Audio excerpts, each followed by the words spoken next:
Hello mga kaporbahi, ay nandito tayo sa Dampulan. Ay nagkatrabaho na mamasyal. Ay mapunta kitas doon sa Torrejos. Ari man din yung daan. Ari palusong. Ari man din ay yung doon sa taas daw ang daan. Kasi iba yung taas, iba yung baba. Ay di ako nandini sa tricycle. Ay yan ang gulo ng aking buhok. Ay inahangin maigi.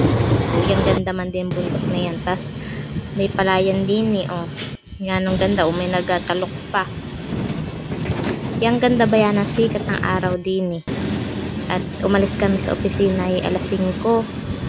Ay mapunta kami doon sa bayan ng Torrejos. Di naari ay inabidyo ko maigi aring daan. At para makita niyo yung daan papuntang Torrejos. Tapos yan, may ilog-ilog pang kami na daanan. Ay di, nung pauwi na kami, di pumunta kami din sa Dampulan. Ay ako man din palukso-lukso pa. At ako'y natutuwang maigi. At yung ganda din sa Dampulan, ay mapunta kayo din Yan ang ganda. Yung ngisi ko dyan Ay di, fast forward ko na.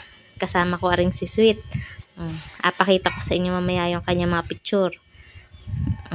Ayan, pag picture ay video habang picture. Ayan naman din picture niya.